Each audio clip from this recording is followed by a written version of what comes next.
आज मैं आपको एक अनोखी रहस्यमय कहानी सुनाऊंगा। अगर आप चैनल पर नए हैं तो अभी सब्सक्राइब कर ले तथा कहानी पूरा देखे। अंत में एक अनोखा रहस्य छुपा है। धन्यवाद। तो सुनिए। हिमालय की बर्फीली चोटियों के बीच एक प्राचीन गांव था जिसका नाम था शांतिवन। इस गांव में हर कोई महादेव का परम भक्त था, लेकिन उनमें एक साधारण कुम्हार था जिसका नाम था नीलकंठ। नीलकंठ की मिट्टी के बर्तन पूरे गांव में अपनी सुंदरता और मजबूती के लिए प्रसिद्ध थे। नीलकंठ की एक आदत थी, वह जब भी कोई नया और खास बर्तन बनाता तो उसे पहले अपने हाथों से साफ करता, गंगाजल से पवित्र करता और फिर उसे गांव के प्राचीन शिव मंदिर में शिवलिंग के सामने कुछ क्षणों के लिए रख देता था। उसका मानना था कि इस तरह महादेव का आशीर्वाद उसके काम में मिल जाता है। गांव का एक अमीर और घमंडी व्यापारी था धनराज, जो खुद को सबसे बड़ा शिव भक्त मानता था। धनराज हमेशा मंदिर में सोने चांदी के महंगे उपहार चढ़ाता था और नीलकंठ के इस साधारण से रिवाज का मजाक उड़ाता था। एक बार गांव में भयंकर सूखा पड़ा। धनराज ने महादेव से बारिश के लिए प्रार्थना की और अपने अहंकार में कहा, हे महादेव, अगर आप बारिश करेंगे तो मैं आपके लिए शुद्ध सोने का एक मंदिर बनवाऊंगा। उसी रात नीलकंठ ने अपनी सबसे सुंदर और अनमोल कृति, एक छोटा लेकिन अत्यंत कलात्मक मिट्टी का कलश बनाया। वह जानता था कि छोटी ही इस कलश में भरा पानी ही इस गांव को बचा सकता है। सुबह होते ही वो उस कलश को लेकर मंदिर गया, उसे शिवलिंग के सामने रखा और आंखों में आंसू भरकर प्रार्थना की, हे भोलेनाथ, मेरे पास सोने चांदी का चढ़ावा नहीं है, मेरे पास केवल ये मिट्टी का कलश है जिसे मैंने अपने श्रम और शुद्ध हृदय से बनाया है। इस कलश की पवित्रता केवल मेरी भक्ति है। अगर मेरे इस तुच्छ चढ़ावे में थोड़ी भी सच्चाई है तो आप इस गांव पर अपनी कृपा बरसाएं। जैसे ही नीलकंठ की प्रार्थना पूरी हुई, अचानक आकाश में काले बादल घिर आए और मूसलाधार बारिश शुरू हो गई। पूरी गांव खुशी से झूम उठा। धनराज ने ये चमत्कार देखा तो उसका घमंड चूर चूर हो गया। उसे समझ आ गया कि महादेव को सोने चांदी के चढ़ावे से ज्यादा नीलकंठ के निस्वार्थ श्रम और हृदय की पवित्रता अधिक प्रिय थी। महादेव ने एक साधारण कुम्हार के माध्यम से ये दर्शाया कि उनके लिए पवित्रता का सच्चा अर्थ धन नहीं, बल्कि हृदय की शुद्ध भावना और श्रम का समर्पण है। नीलकंठ का वह मिट्टी का कलश गांव में आशा कलश के नाम से प्रसिद्ध हो गया, जो आज भी हर किसी को सच्चे मन से भक्ति करने की प्रेरणा देता है। धनराज ने सार्वजनिक रूप से नीलकंठ से क्षमा मांगी और अपने सारे सोने चांदी के चढ़ावे को त्याग कर महादेव के सामने संकल्प लिया कि वह अब केवल श्रम और सेवा के माध्यम से ही भक्ति करेगा। उसने नीलकंठ से प्रेरित होकर गांव के लोगों की मदद के लिए एक बड़ा तालाब खोदना शुरू कर दिया। लेकिन धनराज के मन में एक बात खटकती रही। वह अब भी यह नहीं समझ पा रहा था कि उसका इतना महंगा चढ़ावा महादेव ने क्यों स्वीकार नहीं किया, जबकि नीलकंठ का मिट्टी का कलश तुरंत स्वीकार हो गया।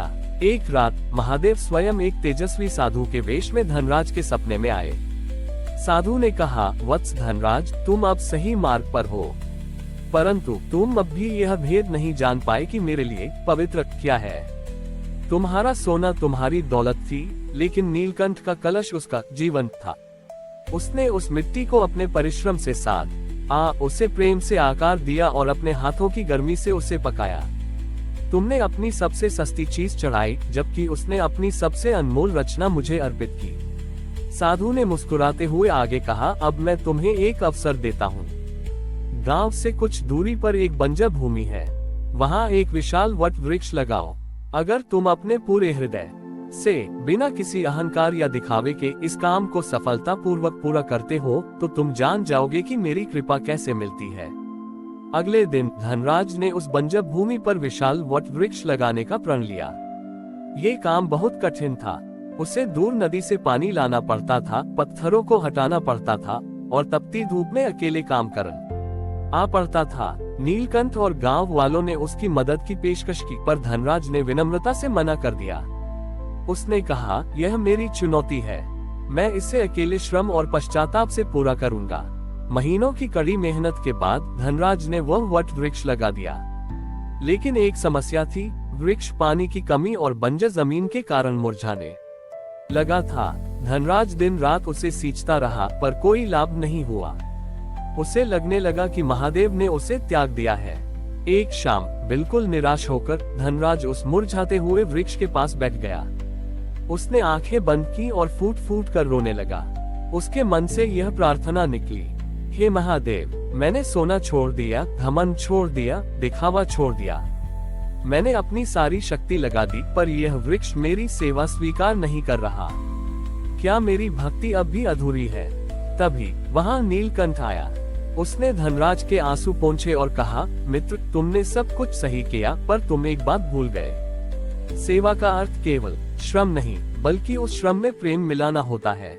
नीलकंठ ने अपने हाथ में एक छोटा साधारण सा पवित्र भस्म लिया, जिसे वह रोज शिव मंदिर से लाता था।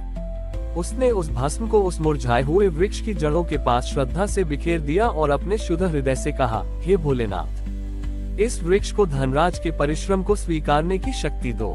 जैसे ही भस्म जड़ों को छुआ, एक अद्भुत चमत्कार हुआ। वह सूखा हुआ वट वृक्ष तुरंत हरा भरा हो उठा। उसकी शाखाएं घनी हो गईं और उसमें जीवन का संचार हो गया। धनराज ने देखा कि नीलकंठ ने उसके कठिन परिश्रम को अपनी निर्मल भक्ति के छोटे से अंश से पूर्ण कर दिया था। धनराज को अंततः समझ आया कि महादेव को बड़े कार्यों का दिखावा नहीं, बल्कि छोटे से छोटे कार्य में निस्वार्थ प्रेम, नम्रता और सच्चे हृदय की भावना चाहिए होती है। उस दिन से धनराज और नीलकंठ सच्चे मित्र बन गए। उन्होंने मिलकर गांव की सेवा की और शांतिवन गांव में, जहां परिश्रम में प्रेम और हृदय में नम्रता होती है, वहां महादेव की कृपा स्वयं निवास करती है। धनराज और नीलकंठ की मित्रता और सामूहिक सेवा ने शांतिवन गांव को एक आदर्श स्थान बना दिया था। उनका लगाया हुआ वट वृक्ष अब गांव की पहचान बन चुका था, जिसके नीचे बैठकर गांव के लोग जीवन की समस्याओं पर चर्चा करते और महादेव का गुणगान करते थे। उनकी बढ़ती ख्याति सुनकर पड़ोसी गांव अहंकारपुर का मुखिया विकराल जलने लगा। विकराल स्वयं को बहुत बड़ा ज्ञानी और शिव भक्त मानता था। उसे यह बात स्वीकार नहीं थी कि एक साधारण कुम्हार नीलकंठ और एक सुधरा हुआ व्यापारी धनराज उससे अधिक सम्मानित हो। विकराल ने शांतिवन की शांति भंग करने की ठानी। उसने एक रात अपने कुछ लोगों को भेजा और उन्हें आदेश दिया कि वे नीलकंठ के आशा कलश को तोड़ दें और धनराज के लगाए वट वृक्ष को नुकसान पहुंचाएं। विकराल के भेजे गए लोग रात के अंधेरे में मंदिर पहुंचे। जैसे ही उनमें से एक ने आशा कलश को उठाने के लिए हाथ बढ़ाया, एक तीव्र तेज प्रकाश कलश से निकला। वह प्रकाश इतना शक्तिशाली था कि उस व्यक्ति की आंखें चुंधिया गईं और वह जमीन पर गिर पड़ा। जब वे वट वृक्ष के पास पहुंचे तो उन्होंने देखा कि वृक्ष के तने पर एक नाग कुंडली मारकर बैठा है। नाग का फन फैला हुआ था और उसकी आंखों में ऐसी दिव्य चमक थी कि वे डर के मारे भाग खड़े हुए। अगले दिन विकराल को जब ये खबर मिली तो उसका क्रोध और भी बढ़ गया। उसने सोचा, ये सब नीलकंठ और धनराज का नाटक है। वे साधारण लोग हैं, जबकि मैं सच्चा ज्ञानी हूँ। मैं स्वयं जाकर महादेव की शक्ति को चुनौती दूंगा।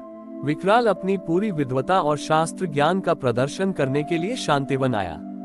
उसने गांव के लोगों के सामने नीलकंठ और धनराज को चुनौती दी। तुम दोनों का ये सौभाग्य केवल एक संयोग है। अगर तुम सच्चे भक्त हो तो महादेव से कहकर इस वट वृक्ष पर अभी स्वर्गिक पुष्प खिलवाओ, जो साधारण ऋतु में नहीं खिलते। अगर तुम ऐसा कर सके तभी मैं तुम्हें श्रेष्ठ मानूंगा। धनराज और नीलकंठ दोनों शांत रहे।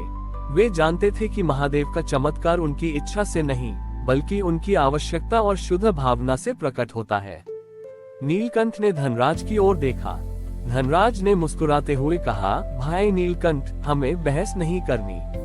विकराल जी, हम महादेव से कोई चमत्कार दिखाने की मांग नहीं कर सकते।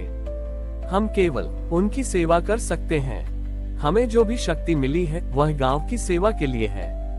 ये कहकर धनराज ने उस वट वृक्ष के चारों ओर की सूखी पत्तियों को हटाना शुरू कर दिया और नीलकंठ ने अपने आशा कलश में नदी का जल भरा और चुपचाप वृक्ष की जड़ों को सींचना शुरू कर दिया।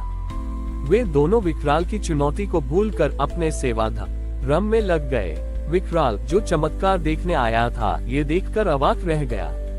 नीलकंठ और धनराज ने उसकी उपेक्षा नहीं की, न ही वे घबराए। उन्होंने अहंकार रहित होकर केवल अपना कर्तव्य पूरा किया, वृक्ष की सेवा। जैसे ही नीलकंठ ने जल का अंतिम अंश वृक्ष की जड़ों में डाला, वट वृक्ष की एक शाखा पर एक अद्भुत अलौकिक कमल का फूल खिल उठा। वह फूल न केवल स्वर्गिक सुंदरता का था, बल्कि उससे चंदन की दिव्य सुगंध निकल रही थी।